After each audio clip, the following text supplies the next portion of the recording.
There is a version of your life that you are not living right now, not because you lack ability, not because the circumstances have been entirely against you, but because of who has been in the room with you while you were trying to build it. Most people never examine this. They look at their results, their progress, their energy levels, their sense of direction, and they try to figure out what is wrong with their habits or their discipline or their mindset. They read books, they watch videos, they make plans, and then they go back to the same conversations, the same relationships, the same social environment that has been quietly shaping the quality of everything they produce. The Stoics understood something about this that most modern thinking completely misses.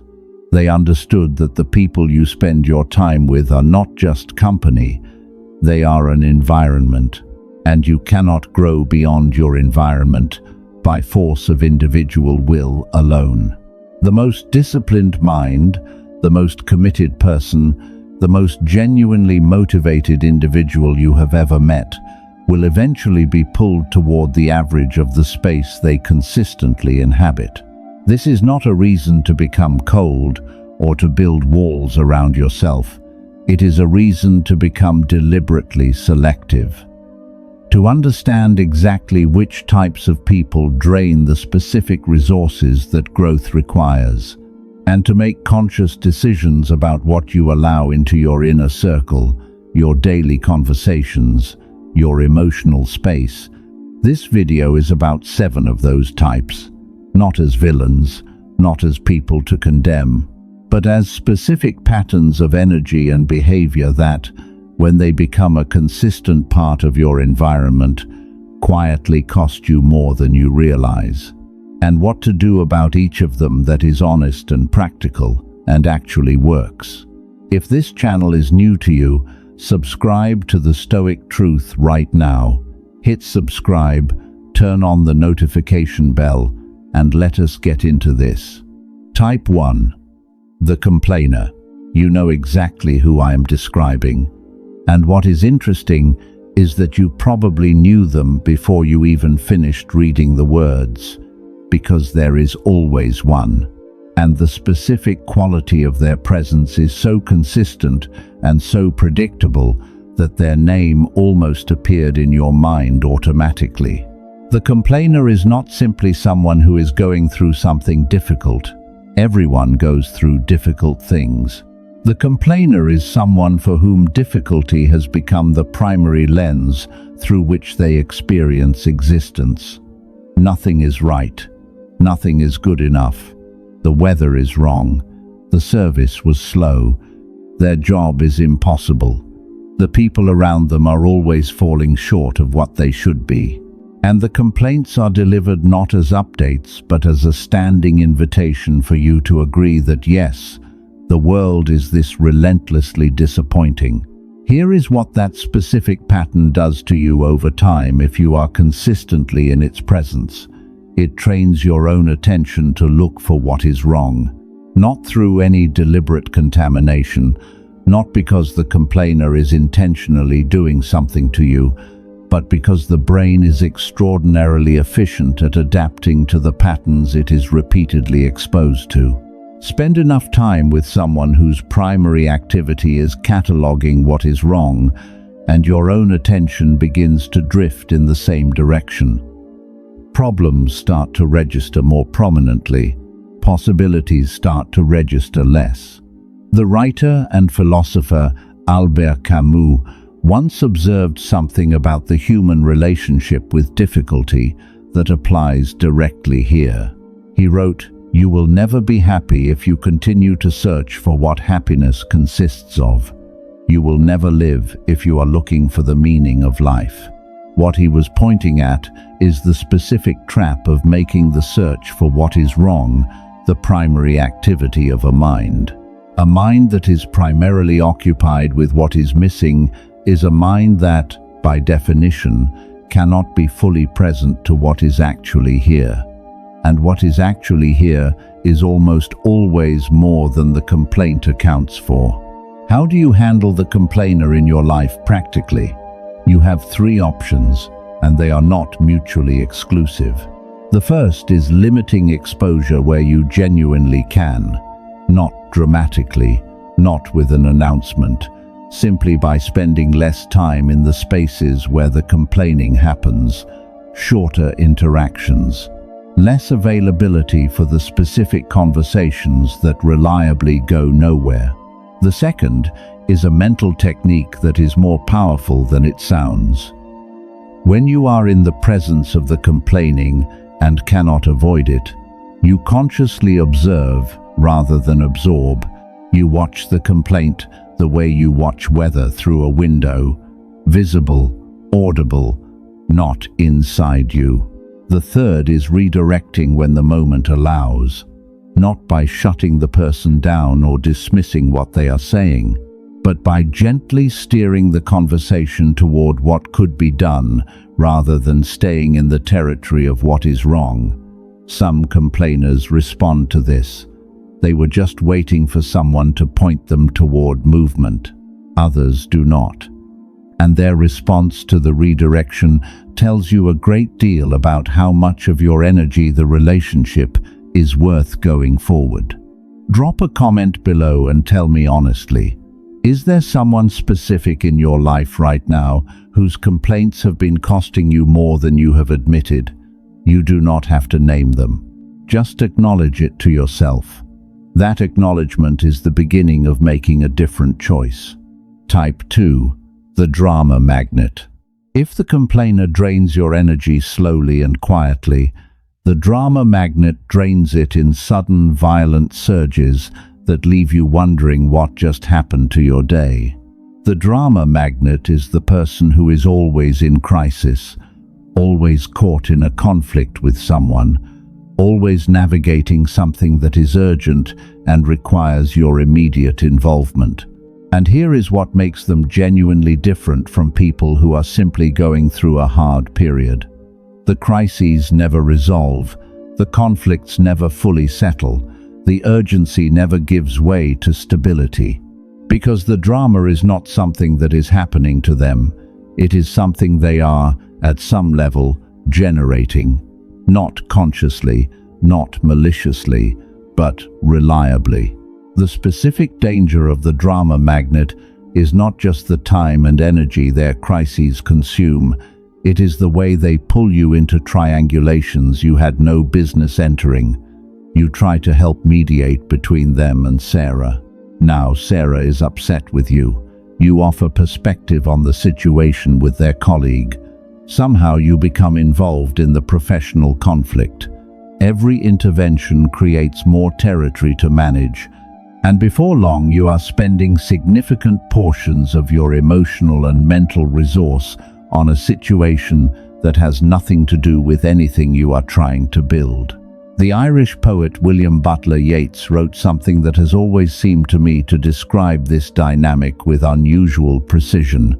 He wrote, "Things fall apart, the center cannot hold.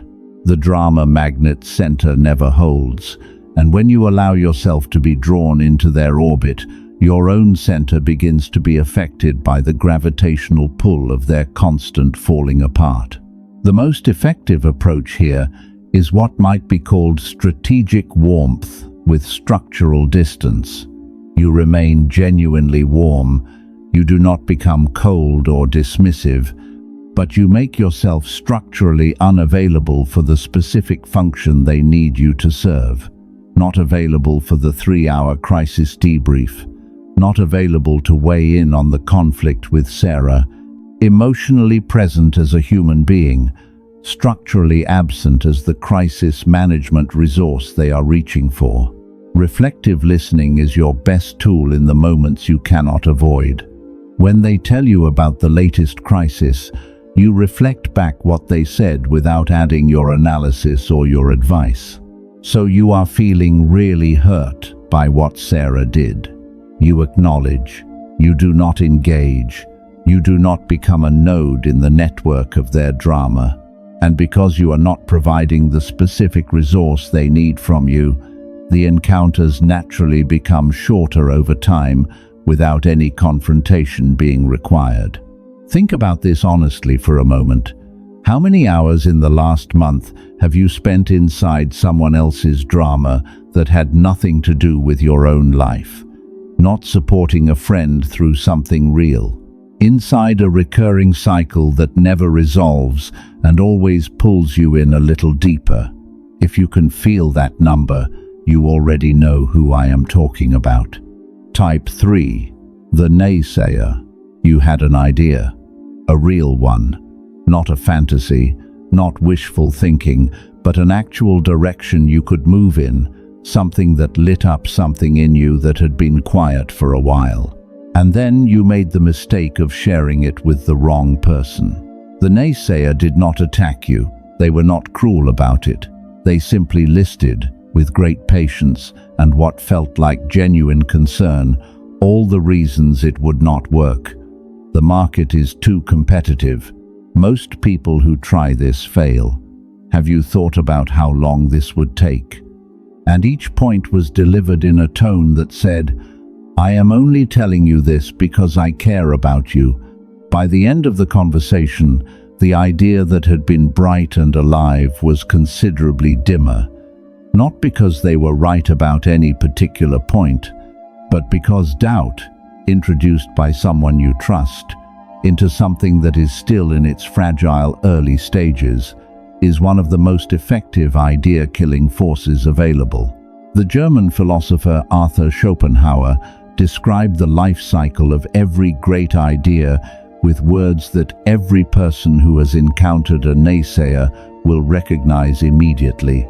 He wrote, all truth passes through 3 stages. First, it is ridiculed. Second, it is violently opposed. Third, it is accepted as self-evident. The naysayer lives permanently in stage 1. Whatever you bring them arrives as something to be ridiculed, doubted, or quietly discouraged. Not because they are bad people, but because their relationship with possibility has been shaped by all the things they themselves decided not to attempt. There is a practical insight here that most people miss about the naysayer. Their doubt is almost never really about you. It is a projection of their own ceiling, of the distance between what they dreamed of and what they allowed themselves to pursue. When they tell you all the reasons your idea will not work, they are drawing the map of their own limitations and showing it to you as if it were the map of objective reality. It is not. It is theirs. The Stoic response to the naysayer is not to argue with them. Argument gives the doubt more oxygen. The Stoic response is to become selectively silent about your most important directions.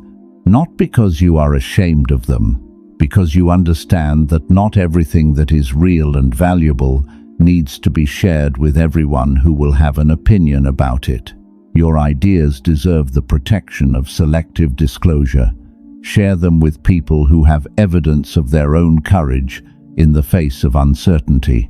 And let the naysayers remain cheerfully unaware of the things you are building. There is also something worth understanding about why the naysayer is the way they are. Because understanding it, without excusing it, helps you hold less resentment about what their doubt costs you. The naysayer almost always has a story, usually a story involving something they wanted and did not pursue, or pursued and did not achieve, or achieved and found disappointing. Their doubt in your possibility is the echo of a conversation they had with themselves at some point and resolved in the direction of giving up. Every time you bring them something that sounds like what they once wanted, they are not really talking to you. They are finishing an old argument with themselves. You just happened to be in the room when it resumed. Knowing that changes how much authority you give their opinion. Here is a question worth sitting with. Is there a dream, a direction, or an idea you have quietly shelved because someone whose opinion you respected made it sound unrealistic? Not a bad idea that deserved to be reconsidered. Something that was genuinely yours that got slowly talked down to a more acceptable size. Drop that in the comments below, because naming what was taken is sometimes the first step to taking it back. Type 4. The victim. Here is a difficult truth that this category requires. There is a version of victimhood that is real, legitimate, and deserves every bit of compassion available. People experience genuine injustice, genuine trauma, genuine circumstances that limit what is possible for them in ways that are not their fault. That version of victimhood deserves to be acknowledged and supported rather than judged. The type we are talking about here is different. It is the person who has made victimhood a permanent identity rather than a temporary experience. The person for whom every failure is someone else's fault, every limitation is caused by forces outside themselves, every difficulty is evidence of a universe specifically arranged against them. The person who has found, often unconsciously, that the victim position provides a specific kind of relief from the burden of responsibility, because if nothing is your fault, nothing is also your responsibility. And if nothing is your responsibility, you never have to face the specific terror of being someone who had the ability to change something and did not.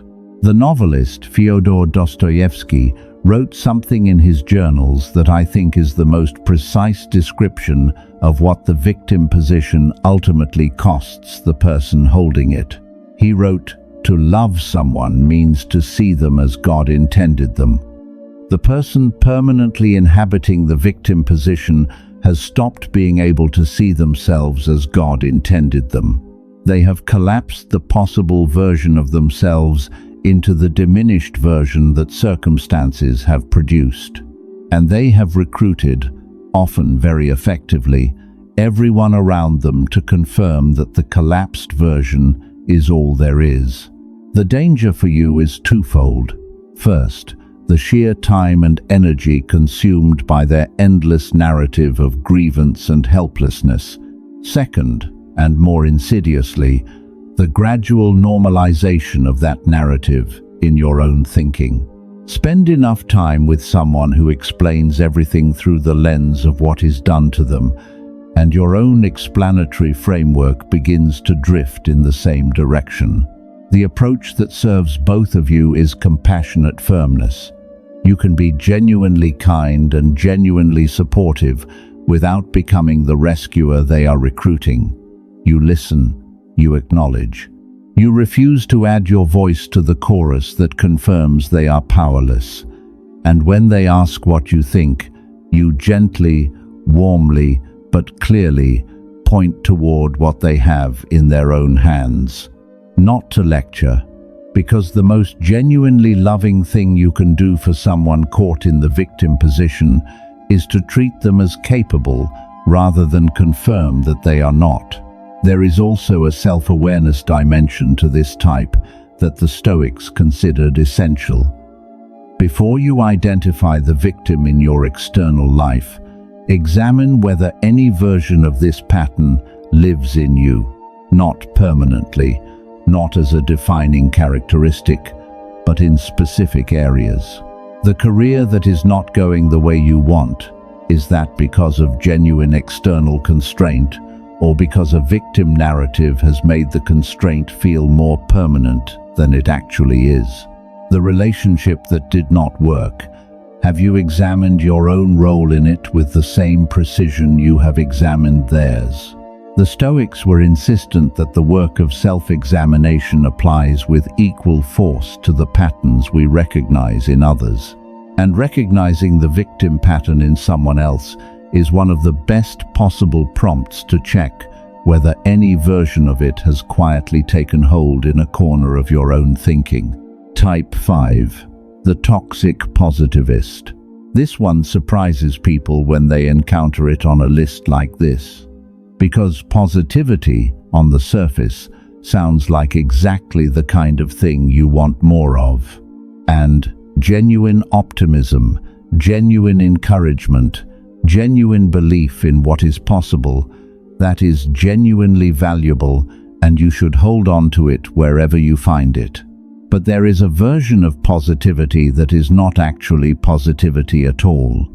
It is the refusal to acknowledge difficulty.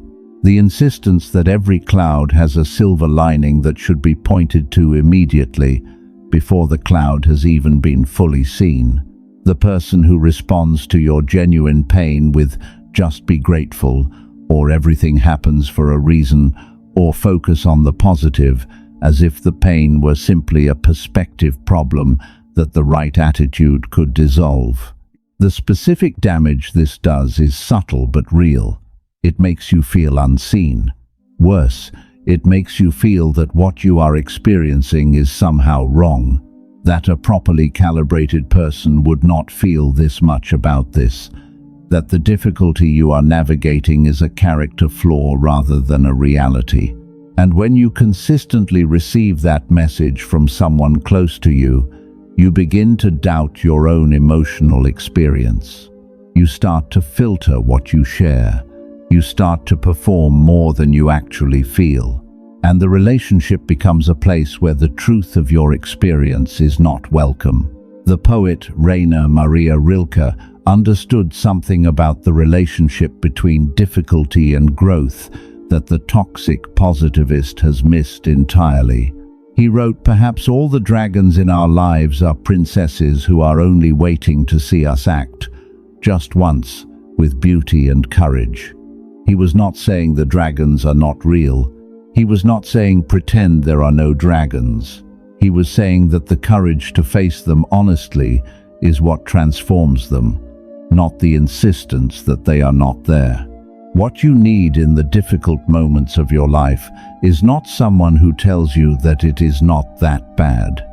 You need someone who can sit with you in the middle of the hard thing without needing to fix it immediately, who can acknowledge that yes, this is genuinely difficult, and I am here with you in it.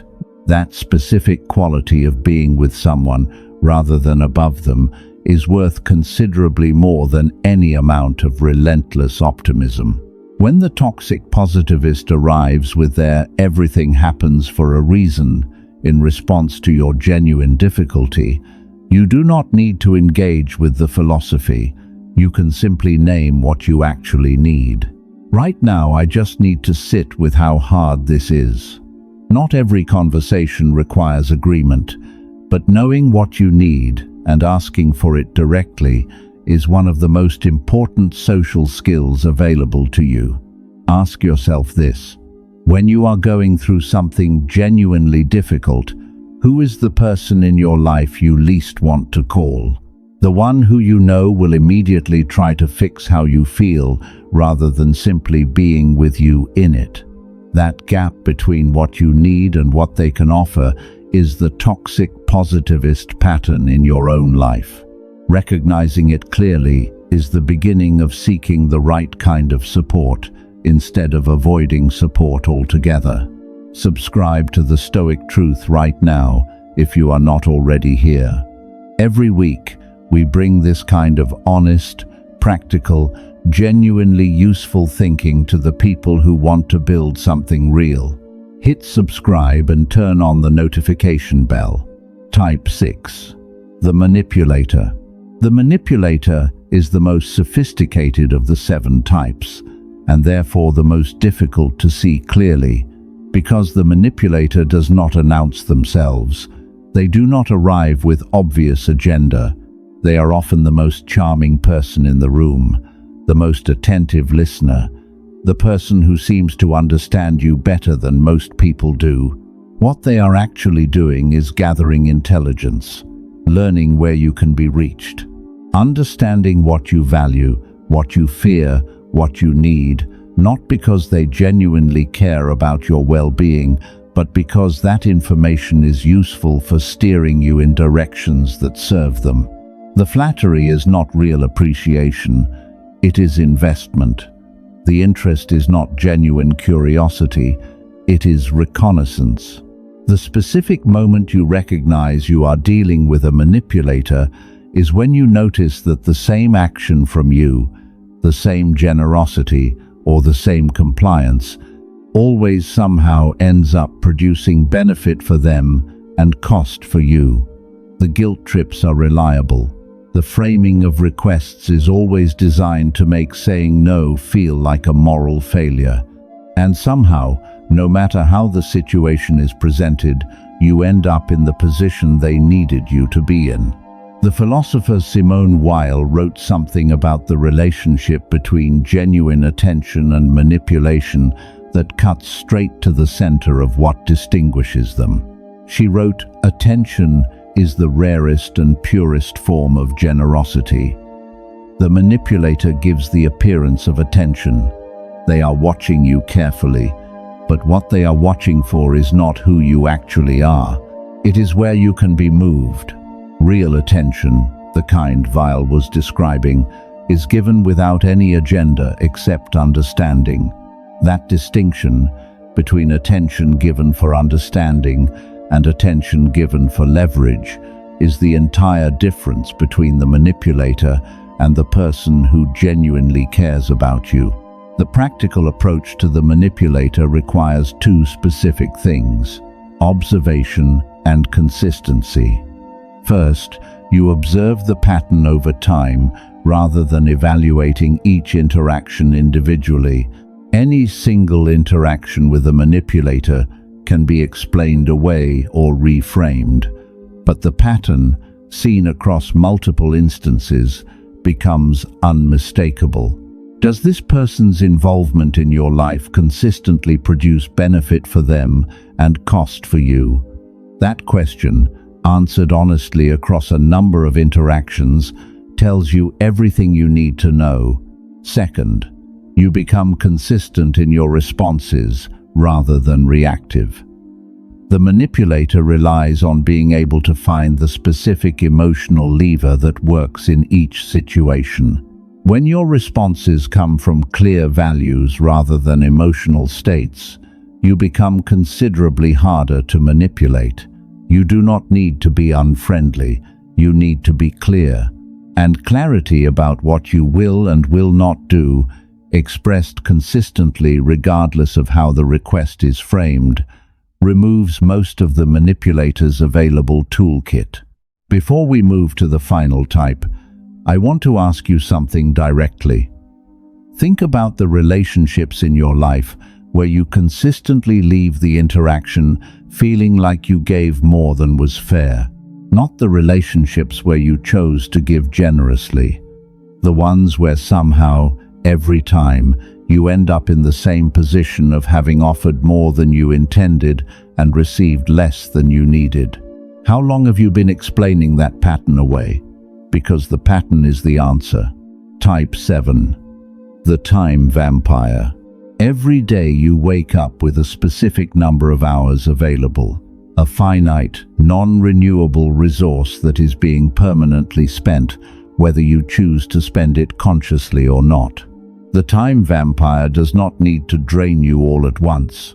They work incrementally.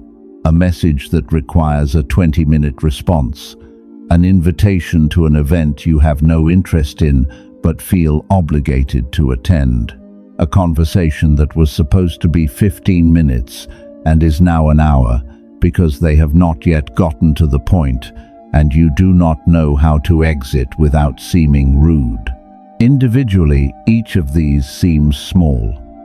Collectively, they represent enormous portions of the time in which you were supposed to be building something, working on the thing that matters, developing the skill, writing the chapter, having the conversation that actually moves something forward. The time vampire is often not deliberately draining you. Many of them are completely unaware of the pattern. They simply have a different relationship with time than you do. Their time feels abundant to them, or they are not thinking about yours, or the conversations and events they fill their lives with are genuinely satisfying to them, and they assume the same is true for you. The intent is irrelevant. The cost is the same regardless. The American author Henry David Thoreau wrote something about the deliberate use of time that has always struck me as the most practical possible philosophy for dealing with this type. He wrote, "It is not enough to be busy, so are the ants. The question is, what are we busy about? The time vampire will keep you extraordinarily busy, but the busyness they generate is almost never in the direction of anything that matters to you. It is in the direction of managing their needs, their discomfort with silence, their desire for company or attention or input. The practical tools for the time vampire are the most specific of all 7 types. You establish protected blocks of your day that are genuinely unavailable. Not unavailable in the sense of pretending to be busy, actually unavailable because those hours belong to the work.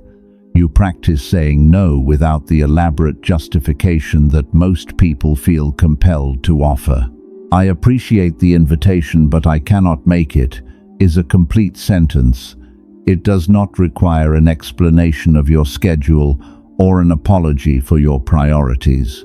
You also become deliberately honest with yourself about which relationships in your life are primarily consuming time without producing anything of genuine mutual value. Not all relationships produce obvious and measurable value. Friendship, companionship, genuine human connection, these are valuable in ways that cannot be easily quantified. But there is a difference between time spent in genuine connection and time spent being consumed by someone else's need for your attention without real reciprocity. Knowing that difference and being willing to act on it is one of the most important decisions you can make about the quality of your daily life. Here is a challenge for you this week. Track 3 days. Not dramatically, not with elaborate systems. Just notice at the end of each day where your hours actually went versus where you intended them to go. Then look at what took them without producing anything real in return. The time vampire in your life will become very visible very quickly when you do this honestly. And visibility is the first step toward reclaiming what is yours. The thread that connects all 7. You have probably noticed something as we went through all 7 of these types. None of them are evil. None of them woke up this morning deliberately planning to drain your energy, derail your goals, or undermine your direction. Most of them are simply people who have developed patterns of relating to the world and to the people in it that happen to be costly for everyone in their orbit, including themselves. The Stoics were very clear about something that is easy to miss in a conversation like this. The work of choosing your environment deliberately is not primarily about other people. It is about you, about the specific question of who you are becoming through the company you keep and the conversations you consistently have. The complainer is not just annoying, they are a training program for your attention. The drama magnet is not just exhausting, they are a constant pull on the bandwidth you need for your own life. The manipulator is not just inconvenient, they are an ongoing education in distrust that affects how you approach every relationship. The philosopher William James, whose work on habit remains among the most practically useful ever produced, wrote something about the relationship between environment and character that every person serious about their own development should carry with them. He wrote, "The greatest revolution of our generation is the discovery that human beings, by changing the inner attitudes of their minds, can change the outer aspects of their lives." The inner attitude includes who you decide to allow into close proximity with the mind you are trying to develop, who you let into the room where your thinking happens, who gets access to the conversations in which you are working out what you believe and where you are going. Guard that room, not with hostility, with clarity, with the specific, deliberate, Stoic understanding that your development is not just a private internal project. It is profoundly affected by the quality of the human environment you inhabit daily. You will not always get this perfectly right. Some of the 7 types are people you love, people you are responsible to in some way, people you cannot simply remove from your life with a clean decision. The answer in those cases is not removal, it is management. Understanding the pattern clearly enough that you can limit its specific costs. Building the internal tools to absorb less of what you are exposed to, and directing your deepest investments of time, energy, and attention toward the people who make the most of those investments possible. Because the version of your life that you are not yet living is not waiting for a better plan or more motivation. It is waiting for the specific shift in environment that makes it possible. The shift that comes from being genuinely deliberate about who you allow into the space where your life is being built. Start with one, just one of the 7. The type that is costing you the most right now. Name it to yourself clearly. Decide one specific thing you are going to do differently about it, and begin. And I want to hear from you specifically on this. Drop a comment right now and tell me which of the 7 types is the most present in your life at this moment. Not who they are. Which type? And what you are going to do about it starting this week. Because intention stated publicly becomes commitment. And commitment is where actual change begins. If this video reached something real in you today, hit the like button right now and share it with someone who needs to hear this. Subscribe to the Stoic Truth if you are not already part of this community. Every week we come back and do this kind of honest, practical work together. The next video is already on your screen. The version of you that is possible is not being held back by circumstance, it is being held back by company. Choose differently.